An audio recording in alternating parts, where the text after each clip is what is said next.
Señores, el gerente general del Banco de la República, el doctor Juan José Chavarría, en la convención bancaria, no en cualquier sitio, acaba de dar unas declaraciones que incendiaron el ambiente económico del país sobre cosas que a nosotros no nos sorprende, que veníamos insistiendo en ellas desde hacía rato y que en las que no éramos atendidos.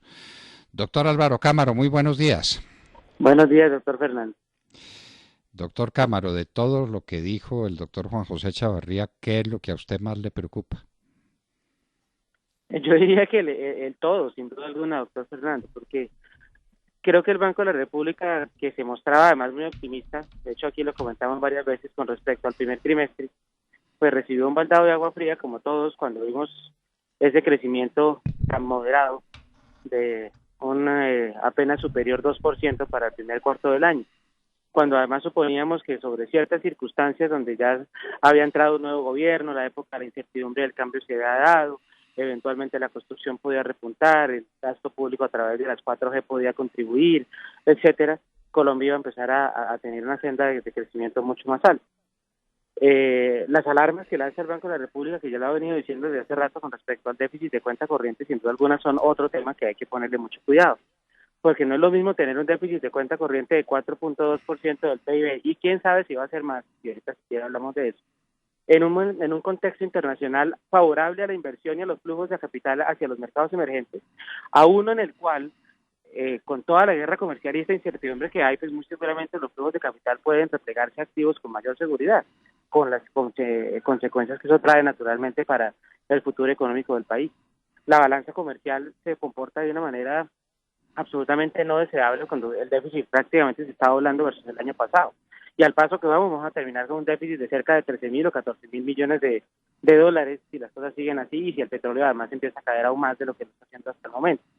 Por ahora lo único que medianamente está tranquilo, diría yo, es el tema de la inflación, sin contar el efecto que muy seguramente va a tener la devaluación, aunque ayer la cifra estuvo ligeramente por encima de lo que los analistas esperaban, pero ya me lleva el acumulado del año 12 meses a 3.31, aún en el rango, pero con mucha cautela sobre lo que puede ser el impacto de la devaluación sobre la tasa de cambio en el tiempo.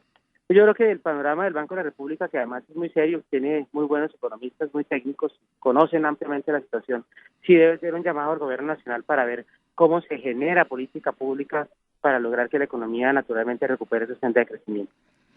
¿Y qué tal la inversión prácticamente en cero?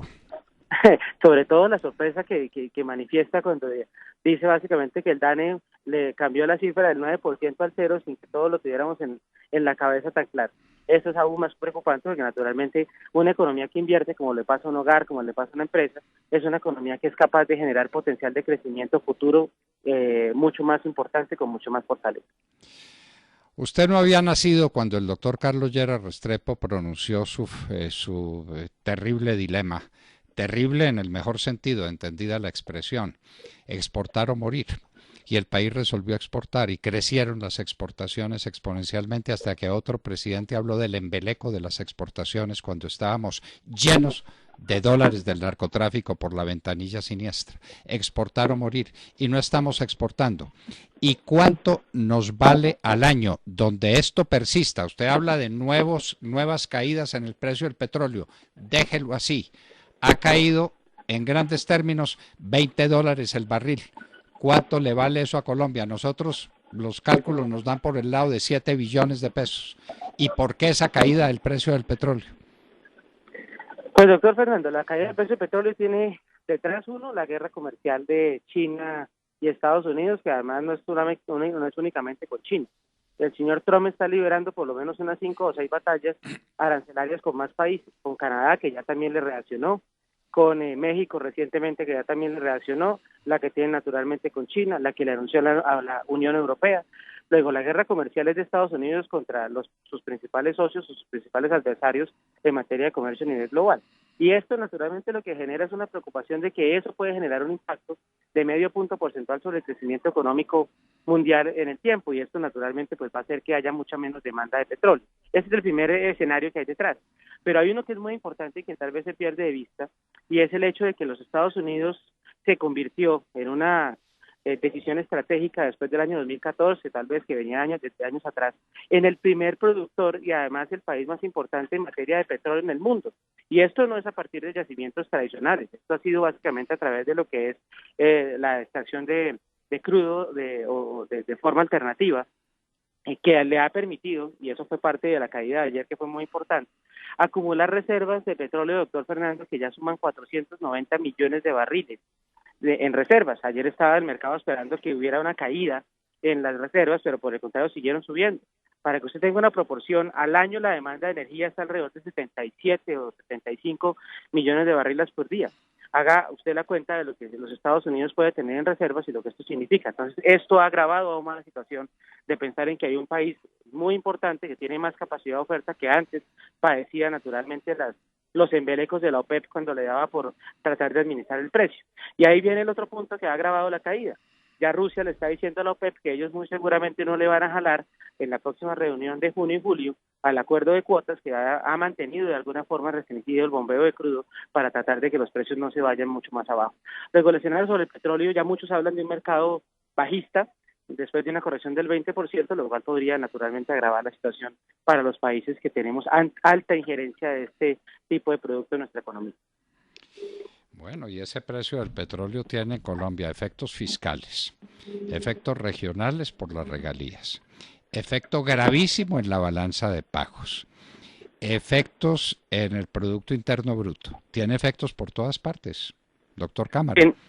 Sin duda, doctor Fernando, porque es que lo que le decía, si usted mira la balanza comercial en el primer trimestre, estamos con un déficit de cerca de 2.300, 2.400 millones de dólares. En el año 2018 cerramos con 7.100 millones de dólares de déficit de balanza comercial. La cifra que estamos viendo al primer trimestre está doblando el ritmo de la balanza comercial del año pasado.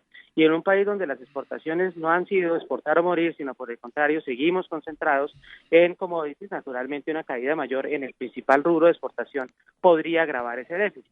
Que como le digo, al ritmo que va, no se nos haga raro que a final del año podamos tener un déficit de 13.000 millones de dólares en materia de balanza comercial, que se traduciría muy seguramente en un déficit de cuenta corriente de alrededor de unos 15.000 o 16.000 millones de dólares. Nivel que no veíamos desde el año 2014 o 2015, que corresponde a un déficit de cuenta corriente de más del 5% del Producto Interno Bruto. Mucho más de la pesimismo con el cual el Banco de la República y muchos analistas han hablado de que el déficit podría caminar hacia 4.2. En materia fiscal, cada dólar que cambia el petróleo vale más o menos 400.000 millones de dólares. Por ahora... De pesos. Sí, perdóneme, 400.000 millones de pesos. Por ahora la alerta pareciera controlada porque los presupuestos del gobierno, tanto en materia fiscal como en materia de regalías, están alrededor de $65 promedio por barril el año. Y este año entre las altas y las bajas pues estamos más o menos ahí. El problema es que esto siga cayendo porque siempre empezaremos a tener un faltante fiscal que pues naturalmente se une a los grandes retos que enfrenta el gobierno y que enfrenta Colombia en esta materia. Doctor Cámara, ¿por qué cayó el precio del dólar en Colombia ayer como 80 pesos? Explíqueselo a nuestros oyentes. Pues doctor Fernando, yo creo que es una corrección después de una subida que había sido muy importante, que ya había llevado a que el dólar bordeara los 3.400 pesos. Una corrección que el mercado encontró pretexto o encontró justificación, el que el Banco de la República salió a decir que iba a suspender ya su programa de acumulación de reservas. Acordémonos que el Banco de la República pues periódicamente venía haciendo una acumulación de reservas que llevó incluso que este año las reservas internacionales subieran más o menos unos 3.100 o 3.200 millones de dólares. Cuando el banco sale y dice que ya no va a comprar más dólares para acumular más reservas, pues unido a que las bolsas mundiales rebotaron un poco, animadas en que la Reserva Federal eventualmente pueda empezar a recortar las tasas de interés para evitar que la guerra comercial afecte de fondo la economía americana, pues ahí hubo digamos que un pequeño descanso. Sin embargo, alguna vez yo le comentaba, cuando hablábamos del tipo de cambio, que cuando Colombia tuvo déficit de cuenta corriente alrededor de 5 o 6% del PIB, el dólar debería estar variando alrededor de unos 3.400, 3.500 pesos. Y hacia allá básicamente lo hizo en los últimos días cuando se aproximó hacia ese nivel. Por ahora yo creo que es transitoria la corrección y es un movimiento normal del mercado que encuentra algunos momentos de descanso simplemente para tomar respiros, pero la tendencia al alza pareciera continuar. El banco cerró la ventanilla para decirle al Banco de la República, para decirle a nuestros oyentes que no están muy enterados en estas materias. Entonces no está comprando el Banco de la República dólares para aumentar las reservas. Esos dólares quedaron flotando, el precio del dólar cayó, pero dice el doctor Cámaro que eso es una corrección transitoria del mercado que se corrige desde luego, una corrección que ella misma se corrige subiendo después el precio del dólar. Bueno, doctor Cámaro, estas son las noticias que tenemos y esa guerra comercial con México, esa no es una buena batalla de los Estados Unidos, eso es como pegarse un tiro en un pie, ¿o no? Pero sin duda alguna, de hecho ya se está hablando, doctor Fernando, que la guerra comercial, con todos los movimientos de aranceles que ejecutó China, recientemente a una base de 200.000 millones de dólares de exportaciones sobre África, podría estar costando a los consumidores en términos anuales cerca de 100.000 millones de dólares, es lo que tienen que tener que asumir adicional por cuenta de aranceles más altos que naturalmente los termina siempre pagando el consumidor. Quien está produciendo no pierde margen, uno simplemente ajusta los costos de transporte, los costos de aranceles, el factor de importación y eso termina traduciéndose en mayores precios. Nada que hacer. Mayores precios y gran parte o parte muy importante de las empresas mexicanas tienen capital norteamericano. Recuerde todos esos desarrollos de maquila en la frontera. Eso es una cosa enorme. Son los Estados Unidos grabándose a ellos mismos. Prácticamente, eso es lo que termina pasando. Acuérdense del ejemplo de los neumáticos del señor Obama. Lo que quisieron hacer para proteger 1.200 empleos de un sector especial, grabando con más aranceles los neumáticos, terminó convirtiéndose en un sobrecosto de cerca de 3.000 millones de dólares para los hogares americanos que tuvieron que comprar llantas más caras. Doctor Álvaro Cámaro, muchísimas gracias. A usted, muy amable. Bueno, qué lección de economía nos ha dado el doctor Álvaro Cámaro. La situación que ha denunciado el Banco de la República era una situación cantada, eso era de esperar. Estábamos tomando el pelo con noticias aparentes. La realidad es esta y la realidad hay que enfrentarla. Uno no puede estar en proceso de negación diciendo todo va bien cuando las cosas no van bien. Uno con un desempleo galopante al aire, con un desempleo juvenil el más alto de América, con un Producto Interno Bruto que no crece, que está en 2.3% y vamos a ver cómo se comporta en este trimestre con caída en los precios del petróleo. Sigue la caída en la construcción. Es que son fenómenos por todas partes, son fenómenos preocupantes que hay que enfrentar. Hay que enfrentar y el presidente Duque tiene que entender que alguna cosa grande tiene que hacer en corrección de sus proyectos económicos que no hemos podido saber bien cuáles son. Distinto de conseguir más recursos para el fisco para poder seguir gastando, gastando y gastando, no sabemos qué otra política económica quiere desarrollar el presidente Duque. Con el doctor Álvaro Cámaro estábamos con ustedes y les dábamos una lección de economía y algunos indicadores económicos fundamentales gracias a Colsubsidio.